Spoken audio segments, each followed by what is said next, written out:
Assalamualaikum warahmatullahi wabarakatuh. Alhamdulillahi rabbil alamin. Assalatu wassalamu ala asrafil anbiya'i wal mursalin wa ala alihi wa ashabihi ajmain. Para pemirsa, kajian stilistika Al-Quran yang dimuliakan Allah.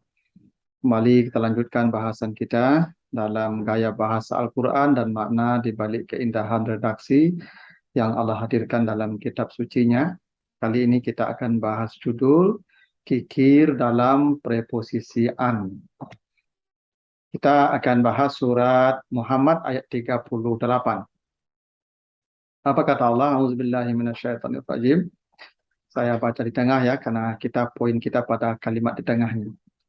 Wa may yabkhal fa inna ma yabkhalu an nafsihi. Wallahu al-ghaniyyu wa antumul fuqara'u. Wa in tatawallau yastabdil qauman ghairakum summa la yakunu amsalakum. Kata Allah, siapa yang kikir, maka sesungguhnya dia kikir untuk dirinya. Dan Allah maha kaya dan kamu maha miskin membutuhkan Allah.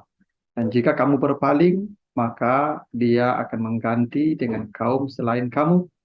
Kemudian mereka tidak ada seperti kamu. Itu arti surat Muhammad ayat 38.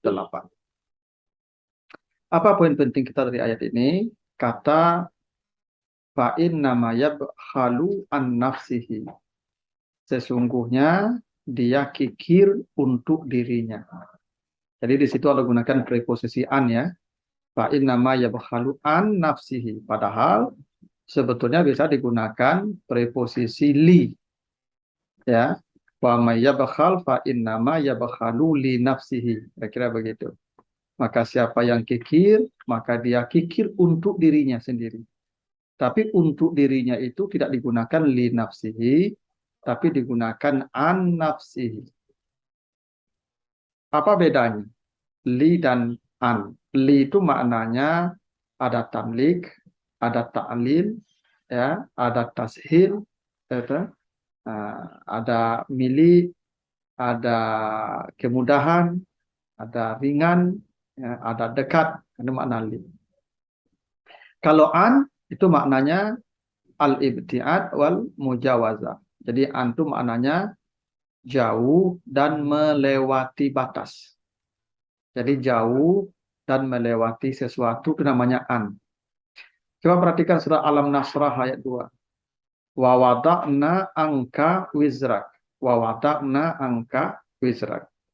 Dan kami angkatkan dari engkau beban beratmu. Jadi bukan wa wada'na minka wizrak ya. Walaupun an dan min itu sama-sama dari. Tapi Allah ketika mengatakan beban Nabi Muhammad itu diangkat darinya bukan minka tapi anka. Apa maknanya? Bukan hanya diangkat beban itu tapi dijauhkan dari beliau. Itu mana anka itu. Jadi beban yang tadi bukan hanya diangkat tapi dijauhkan. Al-ibti'an. Wal mujawazah. Dan bahkan beban itu melewati jarak yang sangat jauh dari beliau. Itu maknanya kenapa digunakan wawada'na angka wizrak, bukan wawada'na minka wizrak. Karena untuk menunjukkan makna betapa jauhnya beban itu dari beliau dan seakan-akan itu beban melewati jarak yang sangat jauh. Mujawazah namanya. Ya. Coba perhatikan Al-Baqarah ayat 48. Wattaqu yauman la tajzi nafsun an nafsin syai'ah. Dan takutlah kamu hari yang ketika itu ya seseorang yang tidak bisa memberi pertolongan kepada yang lain. Jadi bukan la tajzi nafsun ya min nafsin atau li nafsin tapi an nafsin. Tidak ada satu jiwa yang bisa menolong orang lain, tapi bukan min nafsin, bukan li nafsin ya, tapi an nafsin. Kenapa an di situ? Karena di akhirat nanti semua orang akan saling menjauh. Ada makna ibtiad, ada makna mujawazah di situ. Jadi nanti kawan akan menjauh dari kawan, ya suami menjauh dari istri, anak menjauh dari ayah, saudara menjauh dari saudara. Itu namanya an nafsin, ya la tajzi nafsun an nafsin. Jadi an itu menunjukkan makna jauh, makna Ya, mujawazah namanya. Orang akan berlalu saja tanpa peduli dengan orang. Itu namanya an-nafsin. Nah, kenapa tadi ketika Allah bicara siapa yang kikir, maka sesungguhnya dia kikir untuk dirinya. Kenapa tidak digunakan preposisi li misalnya? Fa inna ma yabkhalu li nafsi, tapi an nafsihi. Ada beberapa hal yang ingin disampaikan Allah. Satu, orang yang kikir itu dijauhi Allah dan dijauhi makhluk. Itu makanya an ya. Fa inna ma yabkhalu an nafsi. Artinya orang kalau kikir tidak mungkin orang dekat dengannya. Allah pun tidak mungkin dekat dengannya. Makanya kata Allah, "Fazalikal ladzi yad'ul yatim wa la yahuddu 'ala ta'amil miskin." Kenapa digunakan zalika? Zalika itu maknanya jauh. Isim isyarah untuk jarak jauh. Kalau mana dekat hazihi atau haza.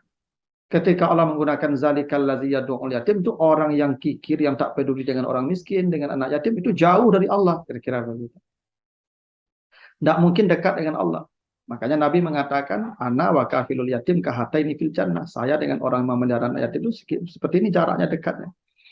Artinya kalau ada orang kikir kepada orang miskin, kepada anak yatim, kepada orang terlantar, an nafsih, dia akan dijauhi. Allah menjauh dari dia, makhluk pun menjauh dari dia. Saya tidak pernah dengar tuh ada orang berkata, saya senang berkawan dengan si Anu. Kenapa? Dia kikir sekali. Tidak pernah ya. Selalu kalau kita dengar, saya senang berkawan dengan dia. Kenapa? Karena dia tuh pemurah. Itu banyak orang gitu. Tapi kalau ada orang saya senang berkawan dengan dia karena dia kikir, itu saya kira itu ada yang salah dalam cara berpikirnya itu. Karena ya bakhalu an nafsihi, kata Allah, bukan ya bakhalu li nafsihi. Kalau digunakan ya bakhalu li nafsihi berarti orang kikir banyak kawan. Kalau ya bakhalu an nafsi, orang kikir tidak ada kawan begitu. Dijauhi makhluk. Nah, itu kenapa digunakan an nafsihi. Gitu ya. Nah, yang kedua, kenapa dikatakan ya bakhalu an nafsihi, kikir untuk dirinya? Kan makna an tadi mujawazah ya, berlalu jauh gitu. Artinya bagi orang kikir hartanya nanti tidak berguna. Hartanya itu lewat saja di depan dia tanpa memberi manfaat. Itu makna mujawazah. Kalau dibilang ya bakhalu li nafsi, berarti hartanya masih bermanfaat. Artinya harta dia masih milik dia. Sampai ke akhirat masih milik dia kalau dia kikir. Jadi salah maknanya, jadi tidak cocok lagi pesannya. Tapi ketika dibilang ya bakhalu an nafsihi, hartanya itu pun menjauh dari dirinya. Bukan hanya orang yang menjauh, bukan hanya Allah yang menjauh. Hartanya itu pun tidak bermanfaat untuk dirinya. Seolah-olah harta itu dengan dia berjarak nanti di akhirat. Kan nanti kata Nabi begini, kullu mri'in tahta zilli sadaqatihi. Semua orang akan didatangi sedekahnya dan akan dilindungi oleh sedekahnya. Itu kalau orang pemurah. Orang kalau pemurah akan didatangi sedekahnya nanti di hari kiamat. Dia akan dilindungi. Itu makanya 7 manusia yang diamankan di padang mahsyar, salah satunya siapa? Wa rajulun tasaddaqa bi sadaqatin fa akhfaha hatta la ta'lama shimaluhu ma tunfiqu yaminuhu. Seseorang yang bersedekah ketika memberi tangan kanan, tangan kiri tidak tahu. Itu sedekah. Maka orang kikir tidak akan datang hartanya padanya. Makanya an nafsi, bukan li nafsi. Jadi kalau dikatakan fa inna ma yabkhalu li nafsi, orang kikir senang. Kenapa? Tetap hartanya nanti sampai ke akhirat bersama dia. Li nafsihi. Tapi Allah katakan an nafsihi, hartanya itu pun menjauh dari dirinya.